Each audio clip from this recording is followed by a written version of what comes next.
Hello everyone, I hope आपका आज का पेपर काफ़ी अच्छा गया होगा। तो उसका सोल्यूशन देख लेते हैं। पहला सवाल है, विच of the following cation anion is not aromatic.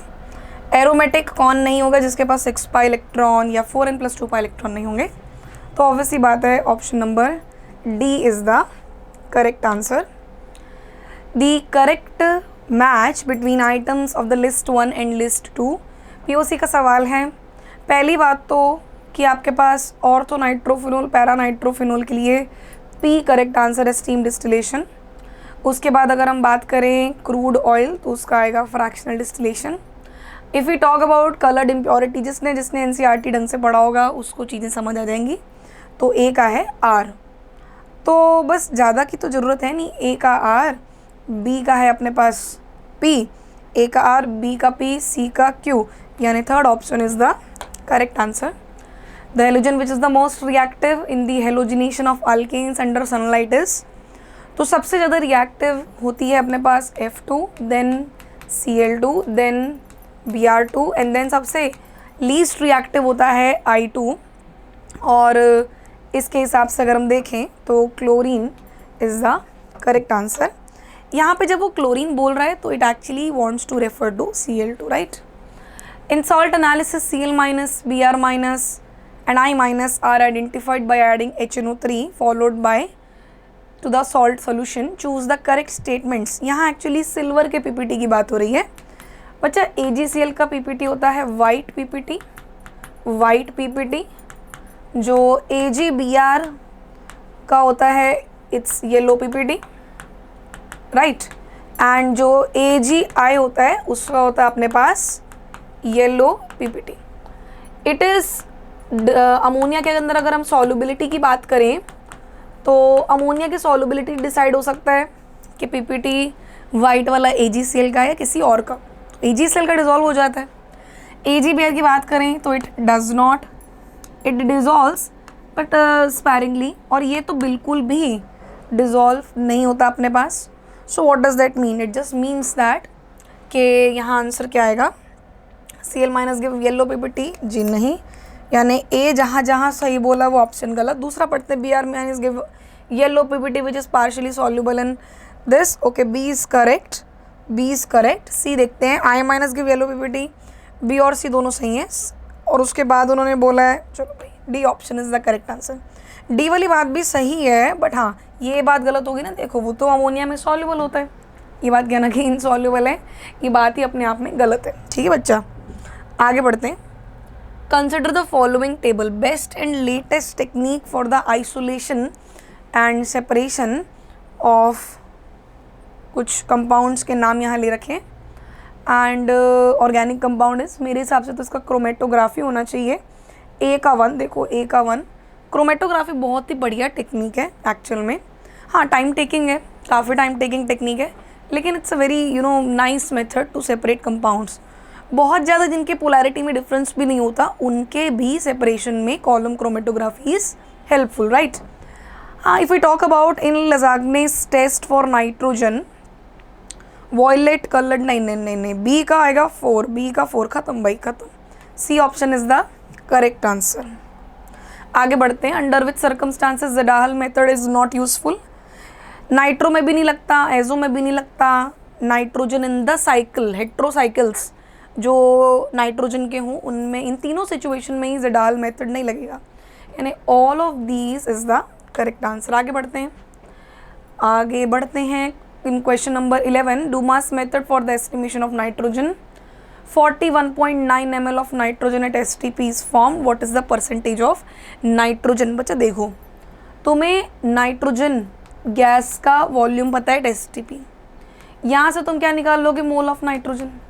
What will be mole of nitrogen? 41.9 divided by what is the molar volume? 22,400. This is mole of nitrogen. तो N2 gas. Then what will be mole of N? It will be 2 times 41.9 upon 22,400. If we talk about mass of N, तो it will be 2 into 14 into 41.9 upon 22,400 आ जाएगा अपने पास। And इसके बाद अगर आपको mass percentage निकालना थोड़ा कैलकुलेटिव है but it's still easy, right. Mass percentage of nitrogen, तो मास ऑफ n को जस्ट डिवाइड कर देना मास ऑफ द कंपाउंड यानी 0.3 से एंड मल्टीप्लाई बाय 100। ऑप्शंस में डिफरेंस ज़्यादा नहीं है तो आपको प्रॉपर कैलकुलेशन यहाँ पर करना पड़ेगा, you will get the correct answer. Thin layer chromatography is an example of adsorption chromatography. Adsorption क्या होता है? एडजॉर्प्शन मतलब ऐसी कोई चीज़ जो सिर्फ सरफेस पर हो, right, with in the bulk ना हो, राइट। फॉर एग्जाम्पल हम लोगों ने कॉलम क्रोमेटोग्राफी के बीच में सुना था कि जो सिलिका जेल होती है वो कंपाउंड्स को अपने ऊपर बांध लेती है, लेकिन आपको एक बात बताऊं, कॉलम क्रोमेटोग्राफी के अंत में जब आप एक बहुत ही पोलर सॉल्वेंट को आप कॉलम के अंदर से पास करवाओगे ना, तो you know what is going to happen, पूरा का पूरा सिलिका जेल रीजनरेट हो जाएगा। तो जो भी कंपाउंड उसके ऊपर चिपक रहा था वो उसके सरफेस पे चिपक रहा था, उसकी केमिकल कॉम्पोजिशन को उन कंपाउंड से कोई फ़र्क नहीं पड़ रहा था, इसीलिए उसे कहते हैं एड्जॉर्प्शन। एब्जॉर्प्शन के अंदर क्या होता है कि बल्क तक चीज़ें जाती हैं, लेकिन एड्जॉर्प्शन में सिर्फ सरफेस पर। एड्जॉर्प्शन की दो तो टाइप थे अपने पास, एक तो TLC, दूसरा कॉलम क्रोमेटोग्राफी। तो TLC is an example of adsorption chromatography. Which of the following compound is used as an adsorbent in column chromatography? बेटा सिलिका जेल भी इस्तेमाल हो सकता है और एल्यूमिना जेल भी इस्तेमाल हो सकता है। मैं आपको एक बात बता दूं, ये जो आपके पास सिलिका जेल होता है ना, एक्चुअली इट इज़ एसिडिक। तो ये एसिडिक कंपाउंड्स या नॉन बेसिक कंपाउंड्स की सेपरेशन के लिए इट्स गुड। बट अगर आप सिलिका जेल को बेस मान के बेसिक यानी अमाइंस का अगर आप सेपरेशन करना चाहोगे, it is going to be very difficult. You know why? Because amines are basic, तो they are going to bond with the silica gel और उसको छोड़ेंगे ही नहीं। और अगर आपको समझ आता है तो बच्चे, ये जो कॉलम क्रोमेटोग्राफी का पूरा तामझाम था वो किस लिए किया गया था? वो इसलिए किया गया था ताकि चीज़ें सेपरेट हो पाएँ। तो यदि बेसिक कंपाउंड्स को आपने सिलिका जेल के साथ इस्तेमाल कर दिया तो बेसिक कंपाउंड्स जो होंगे वो ऊपर के लेवल पर ही चिपक जाएंगे, and this is the reason हम लोग नीचे की तरफ उन कंपाउंड्स को नहीं ला पाएंगे। तो ऐसे लोगों के लिए हमें थोड़ा एम्फोटेरिक जेल बेस्ड सिस्टम्स को इस्तेमाल करना पड़ता है, and that is what we call as alumina, right. तो silica gel and alumina both is the correct answer, D option. आगे बढ़ते हैं। ये सब कुछ दे रखा है, आपको पता है crude oil in petroleum industry, B का 3, ग्लिसरॉल फ्रॉम स्पेंटलाई का आंसर आ जाएगा अपने पास, डिस्टिलेशन अंडर रिड्यूस प्रेशर, और बस इतने से मेरे ख्याल से हो जाना चाहिए। बी का 3, सी का 1, बी का 3, सी का 1, ख़त्म। First option is the correct answer. आगे बढ़ते हैं। सल्फर एस्टिमेशन है 0.2 ग्राम ऑफ द कंपाउंड ने 0.4 ग्राम क्या दिया? Barium sulphate. बेटा देखो, तुम्हारे पास आ जाएगा मोल ऑफ BSO4, कितना आएगा? 0.4 डिवाइड बाई 233। अब याद रखना, जितना मोल होता है BSO4 का उतना ही मोल होगा सल्फर का। इस मोल ऑफ सल्फर से क्या मास ऑफ सल्फर कैसे आएगा? मास जो मोल आया उसको मल्टीप्लाई कर दीजिएगा 32 से, एंड जब आपको मास परसेंटेज ऑफ सल्फर निकालने का मन करे तो क्या आ जाएगा? इट विल बी सिंपली अपने पास mass of sulphur divide by mass of the organic compound यानी 0.2 इंटू 100। ठीक है बच्चा। अब एक और चीज़ बताऊँ आपको, ये JEE का एक PYQ है मेरे ख्याल से, if I am not wrong, may be शायद JEE का PYQ है। तो हो सके तो JEE के भी जो PYQs वगैरह हो सकें तो आप पहले से ही प्रिपेयर करके आओ, क्योंकि देखो केमिस्ट्री जो है थोड़ा बदल रहा है अभी पैटर्न ना। तो कहने का मतलब कि अगर आप पहले से थोड़ा प्रिपेयर्ड रहोगे, JEE मेंस लेवल तक का जो केमिस्ट्री है, JEE मेंस के जो PYQ आप पहले से प्रिपेयर करोगे तो आपका टाइम बच जाएगा। अगर आप ये चीज़ पेपर को देख के रियलाइज़ करते हो तो उसमें क्या होगा कि आपका टाइम वेस्ट हो रहा है। आप इवेंचुअली रियलाइज़ करोगे, बट रियलाइज़ समय से पहले करना बहुत इंपॉर्टेंट है, राइट। डोंट वेट कि आपके 1-2 PABT ख़राब हो उसके बाद यू गेट टू रियलाइज़ कि हाँ मेरे को तो शायद JEE के PYQ भी करने चाहिए थे।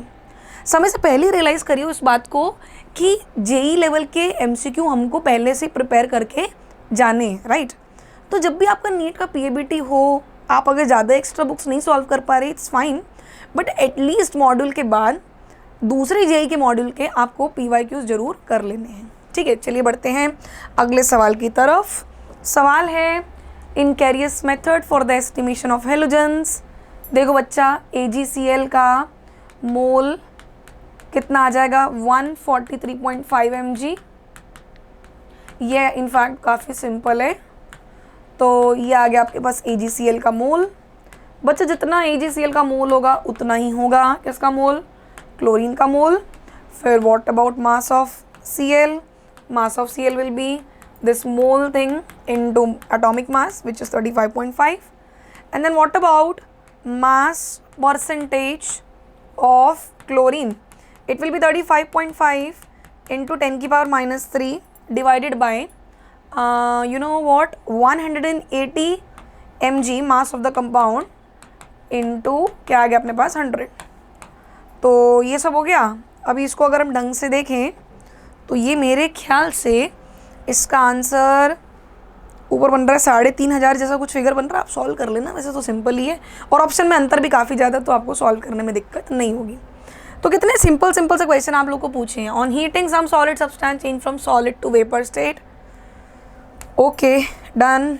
विच of the following compound is added to the sodium extract before addition of silver nitrate for testing of halogens. बच्चा देखो, सिल्वर नाइट्रेट के एडिशन से पहले ना हमें कॉन्सेंट्रेटेड HNO3 डालकर चीज़ों को बॉईल करना पड़ता है। And you know what is the reason behind it.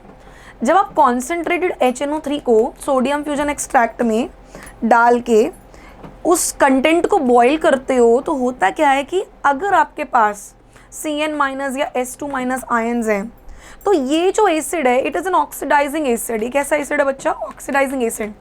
Oxidizing acid क्या करेगा, इन आयंस को ऑक्सीडाइज करके किसी गैस वैस बना के सॉल्यूशन में से निकाल देगा।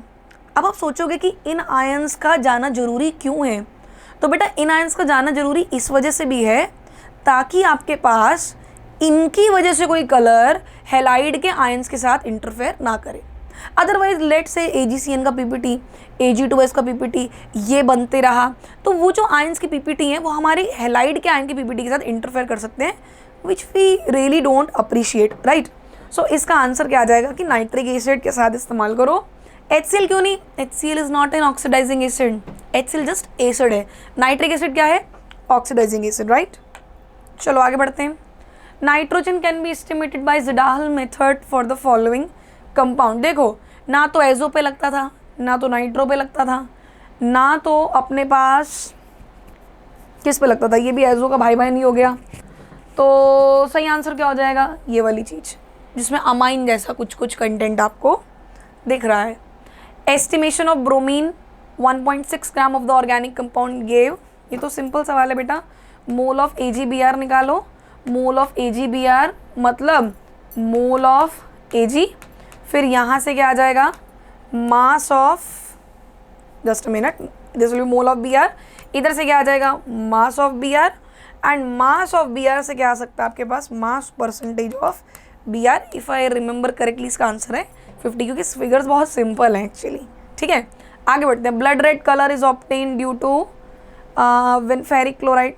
बेटा SCN- आयन जब होगा तो ब्लड रेड कलर आ सकता है, तो B option is the correct answer. Copper wire test, अब कई बच्चे बोलेंगे मैम कॉपर वायर टेस्ट तो हम लोगों ने पढ़ा नहीं, बट तुमने बाकी 3 टेस्ट तो पढ़े ना, तो एलिमिनेशन से ये वाला सवाल हो सकता था। फॉर एग्जाम्पल डूमास टेस्ट के अंदर तो तुमको याद होगा कंपाउंड को बस अपन कंबशन कराते थे और उसमें नाइट्रोजन इवॉल्व होता था, और जो भी नाइट्रोजन इवॉल्व होता था हम उसको फिर पानी के थ्रू ऊपर पास करवाते थे, फिर कुछ कुछ फॉर्मूला थे सिंपल से। और लीबेक्स टेस्ट किसके लिए था, it was for the detection of carbon and hydrogen. Lassaigne's test किसके लिए था, नाइट्रोजन, सल्फर एंड हेलोजेंस के लिए। तो बचा कौन, कॉपर वायर टेस्ट के नाम पर सिर्फ एक ही टेस्ट बचा, बेलस्टीन टेस्ट, बस खत्म बात। अब ऐसा मत कहना कि मैम ये वाला चीज़ पढ़ाया नहीं। अब 3 चीज़ें पढ़ाई हैं तो 3 या तो एक सही आंसर ढूंढ लो या तो 3 गलत आंसर ढूंढ लो। तो 3 गलत आंसर मुझे पता है, तो B option is the correct answer. एक और चीज़ मैं आपको बता दूं, ये जो पूरा का पूरा प्रैक्टिकल केमिस्ट्री वाला पार्ट है ना, इसमें बहुत सारे टेस्ट अभी 12th के सॉल्ट एनालिसिस के अंदर भी आएंगे। तो आपको ऐसे नहीं सोचना कि सारे टेस्ट हम अभी पढ़ लेंगे, नहीं, कुछ टेस्ट विद टाइम इनऑर्गेनिक के अंदर भी आएंगे। ऑलराइट, आगे बढ़ते हैं। The compound formed in the positive test for nitrogen with the Lassaigne solution of an organic compound is. तो बच्चा वहाँ क्या बनता है, वहाँ बनता है अपने पास ये चीज़, राइट। इसका जिसका रंग था अपने पास Prussian blue. The most suitable method for the separation of ortho and para nitrophenol, steam distillation, right, steam distillation. अगर आगे बात करी जाए, in Dumas method for the estimation of nitrogen 0.35 gram of an organic compound gave 50 ml of nitrogen collected at 300 kelvin temperature and 715 mm pressure. बेटा ये NCERT जैसा सवाल है एकदम। और the percentage composition of nitrogen in the compound would be. बेटा एक चीज़ समझो, तुम्हारे पास वॉल्यूम ऑफ नाइट्रोजन दे रखा है। इस क्वेश्चन को ना करने का मैं एक फॉर्मूला के अलावा एक मेथड बताती हूँ। तो वॉल्यूम ऑफ नाइट्रोजन गिवन है, अगर तुम इस वॉल्यूम से मोल निकालना चाहो नाइट्रोजन के तो क्या करोगे, PV divided by RT, isn't it.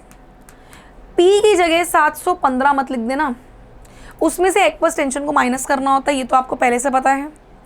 अब इस प्रेशर की जगह मैं लिखूंगी 700 mm, लेकिन उसको मैं किस में कन्वर्ट कर दूंगी, ATM में। और साथ में वॉल्यूम की जगह मैं लिखूंगी 55 ml which is 55 × 10⁻³ litre. What is R? R is 1/12। What is T? T is 300 kelvin. तो ये बेटा आ गया आपके पास मोल ऑफ नाइट्रोजन। जिन बच्चों को फॉर्मूला लेट से भूल जाता है, मोल ऑफ नाइट्रोजन आ गया तो उसका डबल करके क्या आ जाएगा, मोल ऑफ नाइट्रोजन, यस और नो। और फिर आ जाएगा मास ऑफ नाइट्रोजन, कैसे, मोल ऑफ नाइट्रोजन को 14 से मल्टीप्लाई करके। और फिर मास परसेंटेज के लिए तो आपको पता ही है, आपको इसे 0.35 से डिवाइड करके मल्टीप्लाई बाय 100 करना है। अच्छा, इस क्वेश्चन के अंदर एक चीज़ मैं आपको बता दूं, थोड़ा सा कैलकुलेशन हो सके लंबा कैलकुलेशन कर लेना, but don't take approximations. Approximation मत लेना, क्योंकि जो ऑप्शंस है उनमें क्लोजनेस थोड़ा ज़्यादा है, तो गलत हो जाएगा तो बहुत दुख लगेगा, क्योंकि ये सवाल आसान है। इनमें से ऐसा कौन सा कंपाउंड है जो ओजोनोलिसिस पे 5 कीटो 2 मिथाइल हेक्सिनल देगा। चलो ठीक है, बना के देखते हैं इस कंपाउंड का स्ट्रक्चर। कंपाउंड के स्ट्रक्चर में 6 कार्बन है, सेकंड पोजीशन पे मिथाइल है, फर्स्ट पोजीशन पे हेक्सिनल है, 2 मिथाइल 1 2 3 4 5 और 5 पोजीशन पे कीटो है, राइट। अब बेटा अगर ये कंपाउंड बना है, इसका मतलब ये वाला कार्बन, राइट, थोड़ा और रंगीन बनाते हैं, ये वाला कार्बन एंड ये वाला carbon, they must be joined together by the help of a double bond. अब जरा गिनती करते हैं, यहाँ से आए 1 2 3 4 5, इन दोनों का अवश्य डबल बॉन्ड रहा होगा। अब 1 2 3 4 5 इनका डबल बॉन्ड बना दिया मैंने। इसके अलावा 2 पोजीशन में मैंने लगा दिया मिथाइल और 5 पे भी लगा दिया मिथाइल। कौन लग रहा है इसके जैसा, बताओ तो मुझे, सोचो सोचो सोचो। तो हमें पता लग गया कि इट इज़ मोर और less looking like D option, right. D option के जैसा लग रहा है ये, तो D option is the correct answer. समझ आई बात सबको कि नहीं। आगे बढ़ते हैं, question number 68। The major product of the following reaction is, बेटा HBr का एडिशन है। आपको पता है कि Br- वहाँ जाएगा जहाँ कार्बोकेटाइन स्टेबल होगा।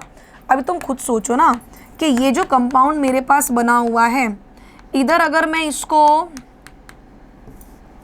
इसको इस प्रकार से तोड़ूं कि यहाँ आ रहा है प्लस और यहाँ आ रहा है माइनस, तो यहाँ पर प्लस इधर ही आना चाहिए। You know the reason being is कि carbocation is going to be stable. तो बेटा यहाँ मैं प्लस, इधर मैं रखूँगी माइनस, और इसके बाद जहाँ पर तुम लोगों ने प्लस लगाया वहाँ किसको जोड़ देंगे, there we are going to join Br, और इधर जोड़ देंगे H को। कौन सा ऑप्शन लगता है करेक्ट आंसर होगा, second option is going to be the correct answer. Which of the following compounds will not undergo Friedel-Crafts reaction with benzene? बेटा Friedel-Crafts reaction with benzene कौन यहाँ पर नहीं दिखाएगा। तो बेटा Friedel-Crafts reaction 2 टाइप की थी, एक थी अल्काइलेशन, दूसरी कौन थी अपने पास, एक थी असाइलेशन। तो अल्काइलेशन हो या असाइलेशन हो, वो कब होती है, जब Cl ग्रुप डिपार्ट कर सकता है। अच्छा, आपको ये तो पता है कि Cl ग्रुप यहाँ पर तो डिपार्ट कर ही सकता है, Cl ग्रुप यहाँ पर भी डिपार्ट कर ही सकता है। इन दोनों में देखते हैं, Cl ग्रुप अगर यहाँ डिपार्ट किया तो इधर आएगा प्लस, अगर Cl ग्रुप यहाँ डिपार्ट किया तो इधर आएगा प्लस। समझ पा रहे हो बात की नहीं। तो बच्चा असाइलेशन तो हो ही जाता है, वो मुझे मालूम है, लेकिन यहाँ पर अगर Cl चला गया तो प्लस इधर आएगा। एंड प्लस किस पे, ऐसे कार्बन पे जो कि प्रीवियसली क्या था, जो कि प्रीवियसली sp2 कार्बन था। तो ये वाला Cl इतना आसानी से जा नहीं पाएगा। आप लोगों ने अल्काइलेशन असाइलेशन में क्या देखा होगा कि जो क्लोरीन है वो जाता है, और क्लोरीन का जाना बहुत ज़रूरी है, और अगर क्लोरीन नहीं गया तो फिर इलेक्ट्रोफाइल जनरेट नहीं होगा। तो ये जो ऑप्शन है यहाँ पर, अगर क्लोरीन चला गया तो इधर प्लस आएगा, which is very unstable, you know. Second thing, यहाँ पर अगर आप देख पाओ ढंग से तो यहाँ क्लोरीन और कार्बन के बीच में एक पार्शियल डबल बॉन्ड कैरेक्टर है। इसकी वजह से ये जो बॉन्ड है, this bond is hard to break, this bond is प्यारे बच्चों हार्ड टू ब्रेक। इसकी वजह से मैं सेकेंड ऑप्शन को ही सही आंसर बोलूँगी, राइट। आगे बढ़ते हैं। The major product obtained in the photo catalyse bromination of two methyl butane. देखो बच्चा, ब्रोमीन का सीधा सीधा सा है, H उठाकर Br लगाना है, फोटो कैटलाइज ब्रोमिनेशन की बात हो रही है, लेकिन H कौन से उठाने हैं? H उठाने हैं आपको 3 डिग्री हाइड्रोजन। तो बच्चा यहाँ पर रहा ना 3 डिग्री हाइड्रोजन, वो हटा के ये बना दो, खत्म बात। ब्रोमीन का तो सिंपल सा है, हाइड्रोजन यदि उठाएगा भी तो कौन सा हाइड्रोजन उठाएगा?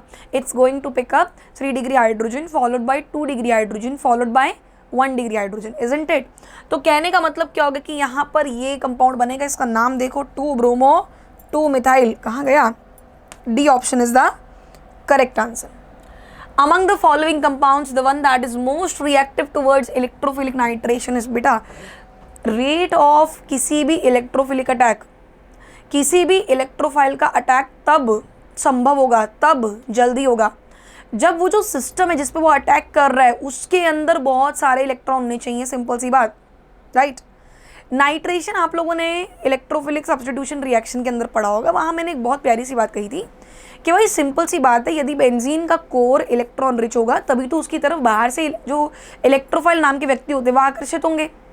और अगर बेंजीन का जो इलेक्ट्रॉन कोर है it's not electron rich enough, तो बाहर से इलेक्ट्रोफाइल बेवकूफ़ थोड़ी ना उसकी तरफ आकर्षित होंगे। तो कहने का मतलब सबसे फास्ट रिएक्शन कहाँ होगी? जहाँ पर आपके पास सिस्टम इलेक्ट्रॉन रिच है। अभी बेंजोइक एसिड देखो, बेंजीन के माथे पे एक इलेक्ट्रॉन विड्रॉइंग ग्रुप लगा। नाइट्रोबेंजीन देखो, बेंजीन के माथे के ऊपर एक इलेक्ट्रॉन विड्रॉइंग ग्रुप लगा। टोलुइन देखो, बेंजीन के माथे के ऊपर CH3 लगा। एंड यू नो CH3 क्या करता है? CH3 आपके पास H जो होता है अपने पास हाइपर कॉन्जुगेशन इफेक्ट, उसके तहत इलेक्ट्रॉन डोनेट करता है, आपको मालूम है। और बेंजीन का तो देखो भाई हालत न्यूट्रल सी है, तो ऑब्वियसली बात है इलेक्ट्रॉन रिच यहाँ कौन चल रहा? टोलुइन। तो अच्छा रेट कौन दिखाएगा? टोलुइन, सिंपल सी बात, ठीक है। आगे बढ़ते हैं। How many different stereoisomer possible for the given molecule? देखो भाई सिंपल सा सवाल है, बढ़िया एकदम। स्टीरियोआइसोमर का मतलब होता है ऑप्टिकल की भी संभावना हो सकती है, ज्योमेट्रिकल की भी संभावना हो सकती है, दोनों को गिनो और आंसर लिखो, ठीक है। अब यहाँ देखो ऑप्टिकल की संभावना है, जी हाँ है, क्योंकि इधर कायरल सेंटर है, राइट। क्या यहाँ ज्योमेट्रिकल की संभावना है? हाँ है, क्योंकि डबल बॉन्ड में इधर के 2 ग्रुप्स और इधर के 2 ग्रुप्स, वो दोनों के माहौल क्या है? डिफरेंट। यानी यहाँ ऑप्टिकल भी होगा, ज्योमेट्रिकल भी होगा। अच्छा, ऑप्टिकल कितना होगा? ऑप्टिकल होगा 2 की power 1 because the chiral centre is 1।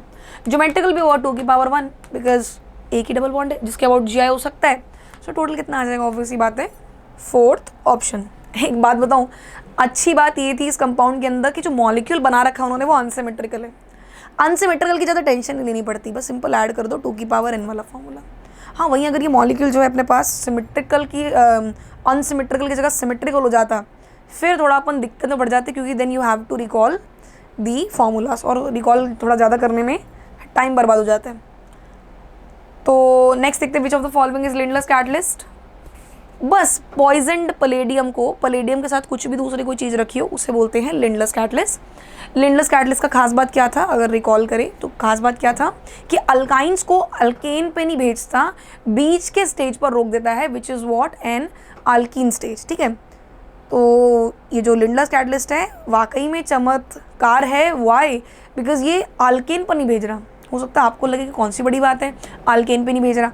अरे भाई, अल्कीन पे रोकना ही अपने आप में बहुत बड़ा चैलेंज है, क्योंकि अल्काइन का बड़ा नेचुरल इंक्लिनेशन रहता है अल्केन बनने का, और उसको अल्कीन पे रोकना बहुत ही ज़्यादा क्या बोल सकते हो, इंटरेस्टिंग चीज़ है।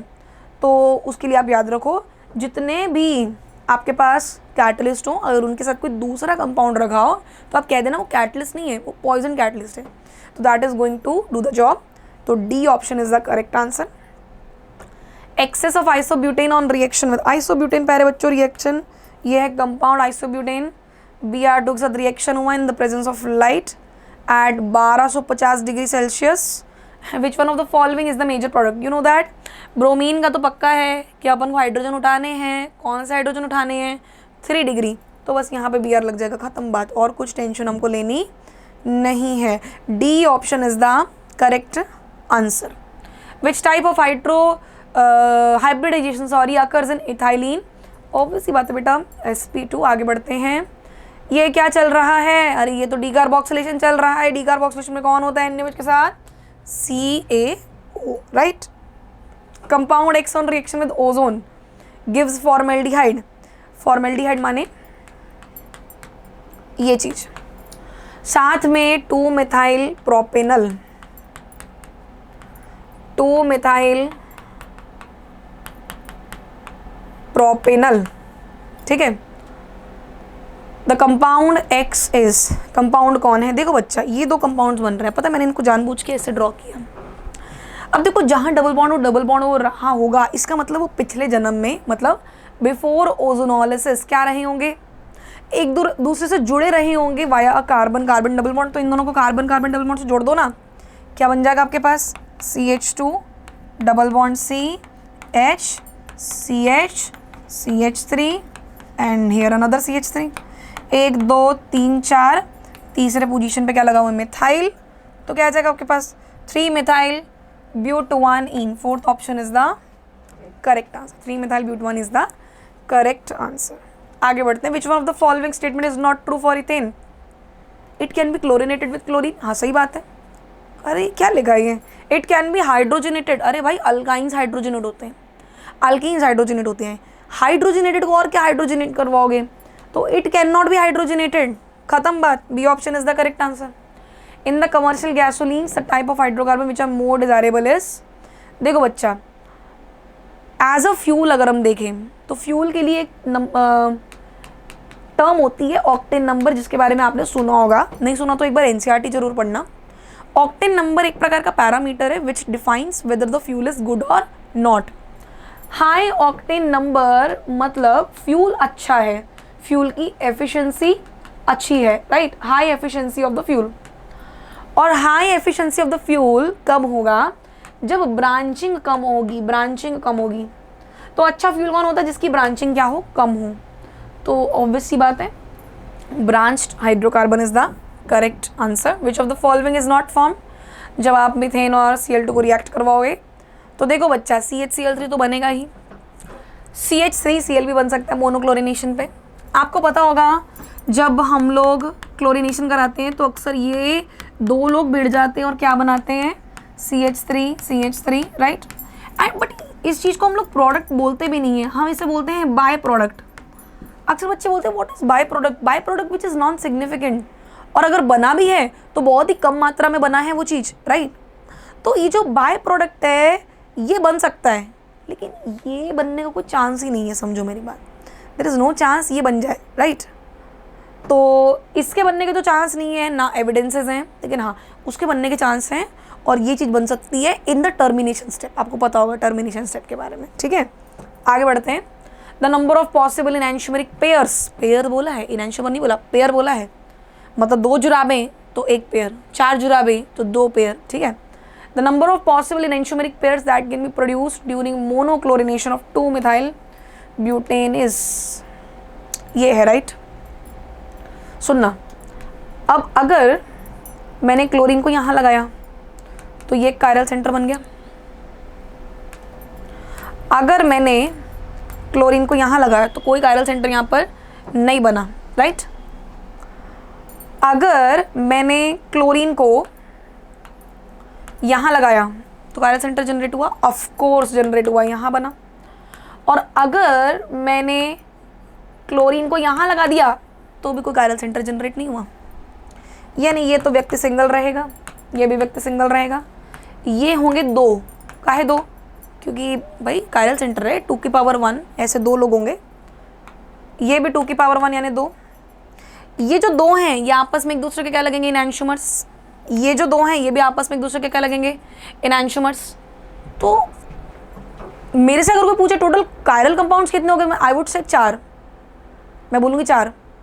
बट मुझे बोला है कितने इनैंशोमेरिक पेयर हैं, ये एक दूसरे के इनैंशोमेरिक पेयर लगेंगे, ये एक दूसरे के इनैंशोमेरिक पेयर लगेंगे, ये और ये कुछ नहीं लगेंगे एक दूसरे के, ठीक है। तो मेरे पास इनैंशोमेरिक पेयर्स कितने आ गए, 2। तो क्वेश्चन को बहुत अच्छे से रीड करो, बहुत बढ़िया सवाल था, इसको स्टार लगा लो और इसको बार बार रिकॉल करना जब भी ये वाले चैप्टर के ऊपर रिविजिट करने आओ तो, ठीक है। आगे बढ़ते हैं, विच of the following compound has maximum boiling point. Boiling point तो सिंपल सी बात है भाई, सिंपल सी बात है, कार्बन पर डिपेंड करेगा, कार्बन ज़्यादा बॉइलिंग पॉइंट ज़्यादा, सिंपल। हाँ मेल्टिंग पॉइंट में थोड़ा दिक्कत होती है, मेल्टिंग पॉइंट के साथ थोड़ी दिक्कत है, odd even branching less branching. और मेल्टिंग पॉइंट का इंटरेस्टिंग बात क्या है, एनसीईआरटी ने कोई डिस्कस ही नहीं किया, बहुत चालाक है। एनसीईआरटी ने बॉइलिंग पॉइंट को डिस्कस कर दिया, but there are so many questions that could be formulated from melting point data, और क्वेश्चंस बने भी हैं, बट उसके बारे में इतना सा भी जिक्र क्लास में या फिर आप उसको एनसीईआरटी के अंदर देखो वो नहीं होगा। लेकिन हम लोगों ने क्लास में मेल्टिंग पॉइंट का जो टेबल था वो डिस्कस किया था, आपको याद होगा तो, कि अच्छा मेल्टिंग पॉइंट ऐसे होता तो ऐसे, इधर ऑड से इवन जा रहे हैं तो ये हो रहा है, ब्रांचिंग ज़्यादा है तो मेल्टिंग पॉइंट ज़्यादा है, तो उसको वापस रिकॉल कर लेना। यहाँ नहीं है सवाल, हाँ फाइनल पेपर में हो, क्या पता है ना। तो विच one of the following compound has maximum boiling point, obviously बात है जिसमें कार्बन होंगे ज़्यादा, एन हेक्सेन, इसमें 5 कार्बन है, इसमें 5 कार्बन है, इसमें भी 5 कार्बन है। Which one gives only one mono substituted product on monochlorination. देखो बच्चा, नियोपेंटेन में क्लोरीन यहाँ पे भी लग सकता है, यहाँ पे भी, मैं 1-1 बोल रही हूँ आइडेंटिकल पोजीशन को, इधर भी लग सकता है, इधर भी, और इधर भी लग सकता है। यानी मोनोक्लोरिनेशन होने पर एटलीस्ट 3 ऑप्शंस हैं, अगर मैं स्टीरियो आइसोमर्स का काउंट ना भी करूँ तो। नियोपेंटेन की अगर मैं बात करूँ तो नियोपेंटेन होता है ये, लेकिन यहाँ सारी पोजीशंस आइडेंटिकल है, यस और नो, तो एक ही टाइप का मोनोक्लोरो प्रोडक्ट बनेगा, मानते हो कि नहीं मानते। B option is the correct answer. आगे बढ़ते हैं, a mixture of ethyl iodide and propyl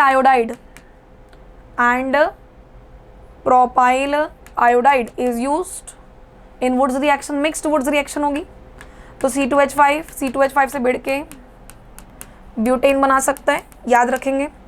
C3H7 से मिलके क्या बना सकता है, C6H14 बना सकता है।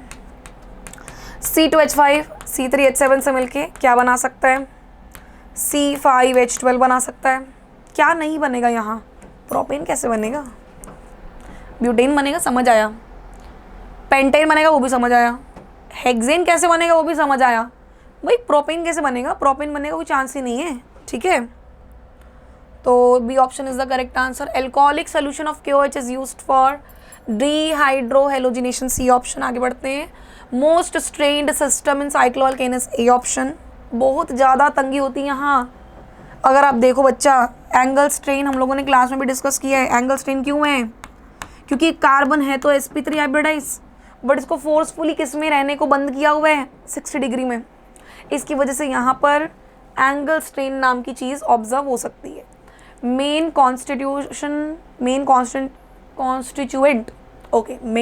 Constituent of March gases, methane. पढ़ा होगा आप लोगों ने शायद, एनसीईआरटी में पढ़ा होगा तो ठीक है। एनसीईआरटी एक बार पढ़ लिया करो, once your book is done, right, module is done, आपने डीपीपी भी कर लिए, एक बार एनसीईआरटी जरूर रीड कर लेना सबने, ठीक है। आगे बढ़ते, the major product form when propene react with HBr in the presence of peroxide, क्या बनेगा आपको भी पता है, ये बनेगा anti Markovnikov rule. A option is the correct answer. Which of the following represent the given mode of hybridization from left to right, sp2 sp2 sp sp sp2 sp2 sp sp। A option is the correct answer. आगे बढ़े, which of these does not allow anti Markovnikov rule. बेटे ये जो terms है Markovnikov या anti Markovnikov, ये terms का sense तब बनता है जब आपकी अल्कीन कैसी हो, अनसिमेट्रिकल हो। अब जरा देखो ढंग से, ये जो 2 ब्यूटीन है इसका स्ट्रक्चर कुछ ऐसा है, क्या लगता है कि फ़र्क पड़ेगा कि ये ऐसा था कि वैसा था। मैं अगर Br को यहाँ नहीं यहाँ लगा तो कोई फ़र्क पड़ेगा, कोई फ़र्क नहीं पड़ेगा। यानी यहाँ चाहे तुम मार्कोनिकोव रूल इस्तेमाल करो, चाहे एंटी मार्कोनिकोव रूल इस्तेमाल करो, कोई फ़र्क पड़ने वाला नहीं है।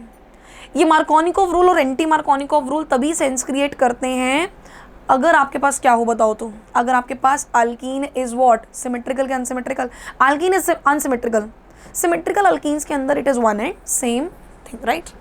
तो बच्चा ये था आपका पेपर। आई होप सबका पेपर अच्छा गया होगा। जो जो चीज़ें गलतियाँ हुई हैं उनको एक बार लिख लेना, क्योंकि तुम लिखते नहीं हो, बाद में भूल जाते हो। दुखी ज़्यादा होता हो पेपर से, बट एनालाइज नहीं करते, समझ रहे हो कि नहीं। अगर दुख हो भी तो थोड़ा कंस्ट्रक्टिव दुख होना चाहिए कि दुख करके कोई फ़ायदा भी हुआ।